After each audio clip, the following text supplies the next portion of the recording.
Hi అండి, welcome to my channel సోచాస్ kitchen. ఈరోజు రొయ్యల కూర ఎలా తయారు చేసుకుందామో చూద్దాం. ముందుగా 2 టేబుల్ స్పూన్ పెరుగు, 1 టేబుల్ స్పూన్ పసుపు, నిమ్మరసం కొంచెం వేసుకొని శుభ్రంగా కడిగి పక్కన పెట్టేసుకోవాలండి. మేమైతే బయట క్లీన్ చేయించుకొని వచ్చాము, కానీ మరొకసారి ఇంట్లో క్లీన్ చేసుకుంటున్నాము. ఇప్పుడైతే స్టవ్ ఆన్ చేసుకొని డైరెక్ట్గా ఈ రొయ్యలు క్లీన్ చేసుకున్నాం కదండి, వీటిలో వేసేసుకోవాలి. ఈ కడాయిలో ఈ రొయ్యల్లో నీరు % ఎక్కువగా ఉంటుంది కాబట్టి శుభ్రంగా డ్రై అయ్యేంత వరకు ఫ్రై చేసుకుంటూ ఉండాలి పసుపు వేసుకొని.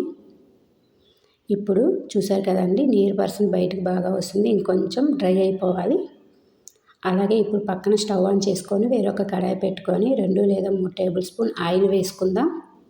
అలాగే 2 యాలకులు, 4 లవంగాలు, చెక్క వేసుకోవాలి. నేనైతే 4 ఉల్లిపాయలు సన్నగా కట్ చేసుకొని 2 పచ్చిమిర్చి కట్ చేసుకొని మిక్సీ పట్టి పక్కన పెట్టేసుకున్నాను, అది కూడా వేసేసుకున్నాను.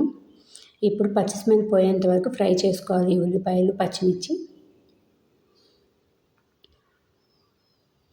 ఇప్పుడు ఈ రొయ్యలు అనేది వీటిలోకి యాడ్ చేసేసుకుందాము. అలాగే 2 టమాటాలు కూడా కట్ చేసుకొని వేసేసుకోవాలి. ఇప్పుడు మరొకసారి తిప్పుకుంటూ ఉండాలి. మూత పెట్టేసుకుందామండి. చూసారు కదండి, ఇప్పుడైతే మనం దీంట్లోకి కొంచెం నీరు అనేది యాడ్ చేసుకోవాలి.